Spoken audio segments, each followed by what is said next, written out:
Oh, hello. In this video is gagawa tayo ng pattern na gaya nito. Ito. Yan. Tanggalin ko lang yung sounds para wala siyang echo. Then, let's start. So, mamaya pa yan, explanation yan. So, itatype ko muna yung mga code na ating gagamitin. So, para mas maunawaan natin ang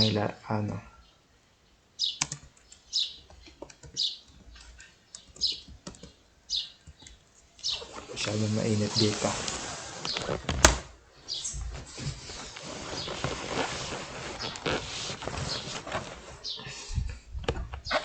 Wait lang, lipat ko lang. Yeah.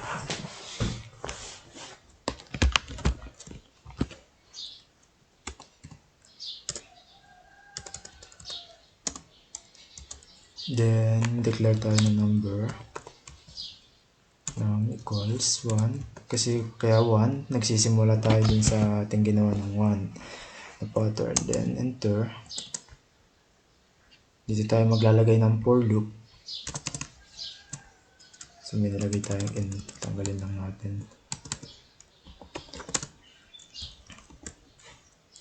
So, int equals to 0. So, 1 tayo magsisimula.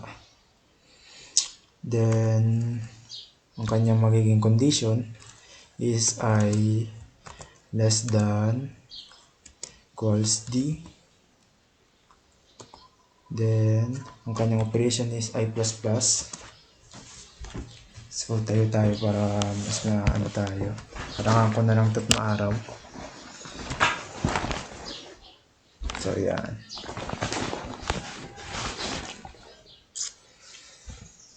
So,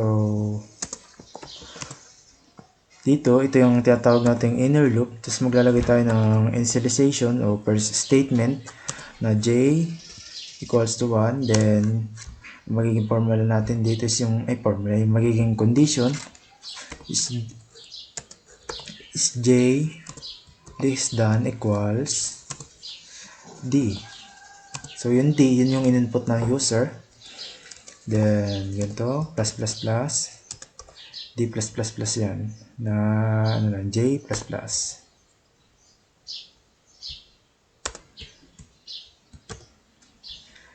Then, bracket, kailangan nating bilisan at malapit na ang deadline. So, next natin is, ito yung code na magsusulat kung ano yung kung saan dapat nakalagay yung mga numero. Then, lagay tayo ng plus, then, quotation mark, space. So, para sa space, is magkaroon tayo ng hindi dikit-dikit na numero. Then, enter. Lagay tayo ng console. Console.write lang para mapabilis para yung pattern is patayo. Then, red key. Kailangan natin ng red key.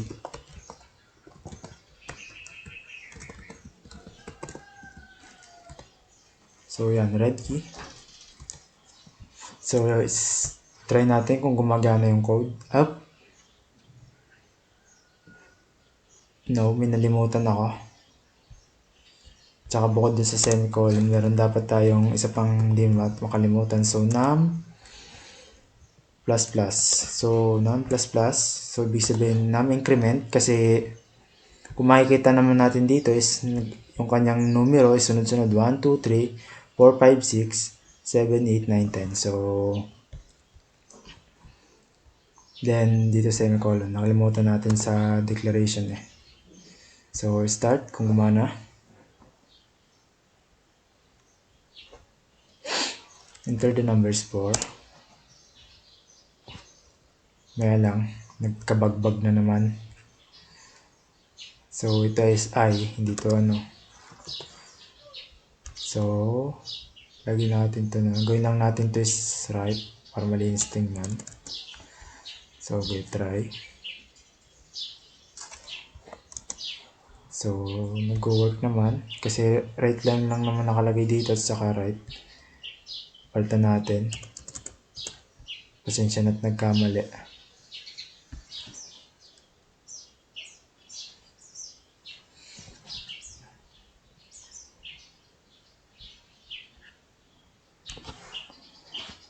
So, type natin again 4. And wala. So, nag-work.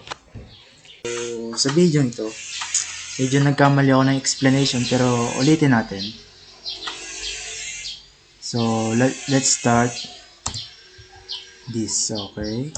So, sa outer loop, magsisimula ang value ni I sa 1. So, kung si I ba is less than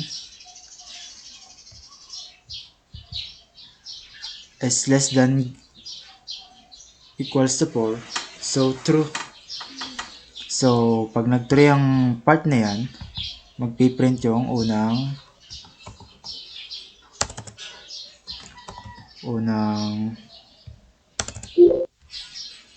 battery slow. Wait lang.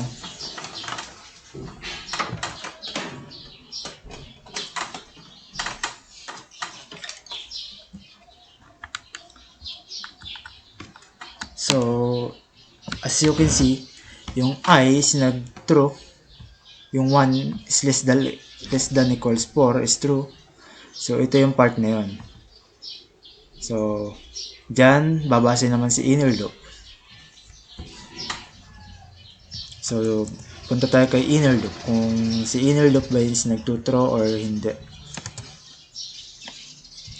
So, unang value ni J is 1.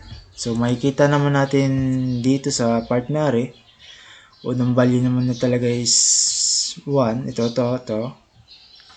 Then, dito ko i-explain. So, kung si J ba ay less than equals to 1, so true. So, true na. So, sa part na to, magpiprint tayo ng 1. Sunod, dito naman. So, ito na yung tinatawag na 2. Magiging 2 na yun si J++ ko, yung J increment. So, sa part na rin is dapat si J is magiging 2.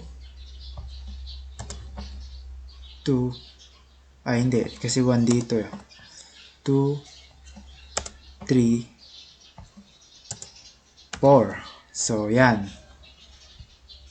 So, matic na yan kasi ito is nag-increment na itong 1, 2, 3, kada loop ni outer loop. So, yan is matic na 1, 2, 3, 4 na yan.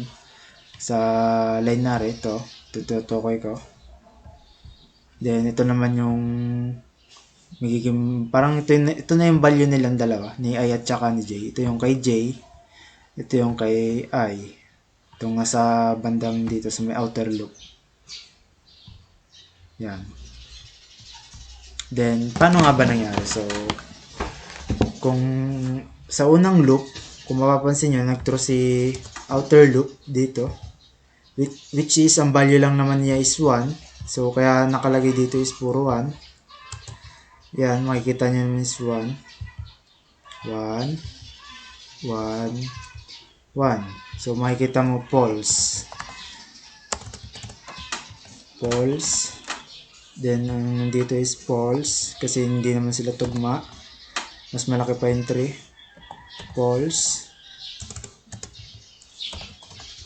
Ayan, nag-false na. So, yung tatlong false na yan, ito yung 2, 3, 4. Kaya nakalagay dito.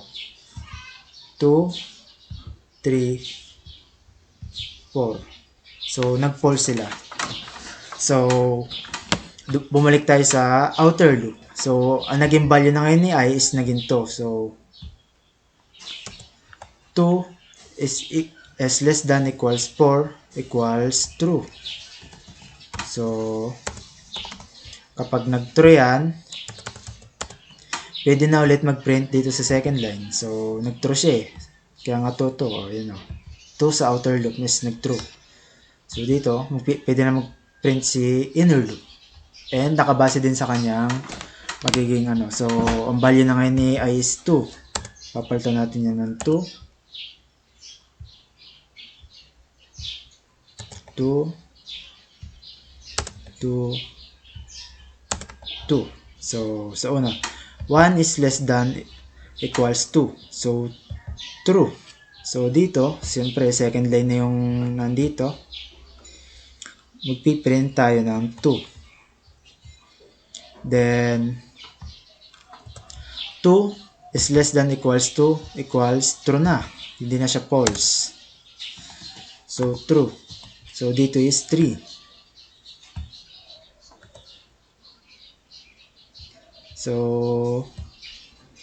So baka kaya siya naging 3 kasi kada loop nag-increment din siya. Yan makikita niyo naman increment plus plus plus. Then balik tayo sa notepad. Papakita ko paano nangyayari. At nagets ko din kung paano. So para sa points, sana maganda ang explanation ko dito. So natapos na yung isang outer loop na nangyari. So, ang next na mangyayari dito, sa next loop, ang value na ngayon ni I is naging 3 na. So, dito, 3 is less than equals 4, true. So, nag-true. So, kapag nag-true, sa line na 3 na to, pwede na sila mag-print. Pero, babase pa rin yun sa inner loop. So, ang value na ngayon is 3. Ito yung magiging 3.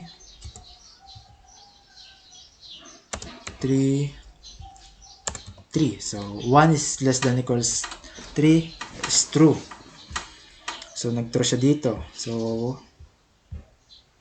4 dito. Then, 2 less than equals 3 equals true. So, dito is 5. Nag-true siya. 3 less than equals 3 equals true na. Kasi parehas na silang 3. Nag-equals na sila eh. So, ang mangyayari dyan, magpiprint dito tayo ng 6. And 4 less than equals 3 equals false. So, false, hindi siya dito kahit anong numero. Kasi false. So, natapos na yung kanyang loop sa inner loop. Then, babalik tayo ulit sa outer loop. So, ang naging value na ngayon ni I is 4. Tatandaan, naging value na ngayon ni I is 4. So, 4 is less than equals 4. 4 equals 2. True. Kasi equal na sila. Then, so, kagaya ng sinabi ko, ang naging value na ni I is naging 4. Gagawin natin tong 4,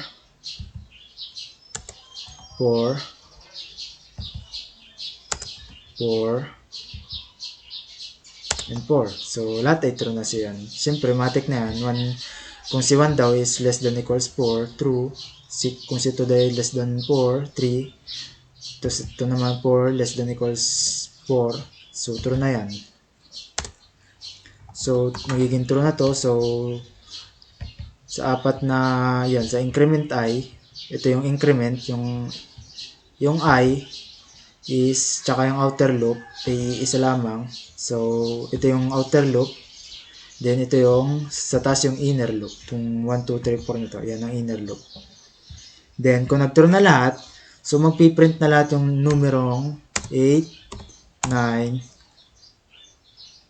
10, 9, 10, ayan, nag-print na. So, kaya nangyayari yung pattern nito. So, start natin ulit yung code.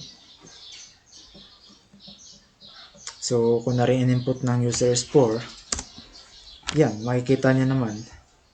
Palakay natin. Nagets ko din. So, yan. So, bakit nga ba sa J is yung kanyang nandito is 1 pa rin, tapos saka lang nagiging 2. So, parang yung kanyang J increment is nag-uulit kada outer loop. So, yun. And sana naintindihan.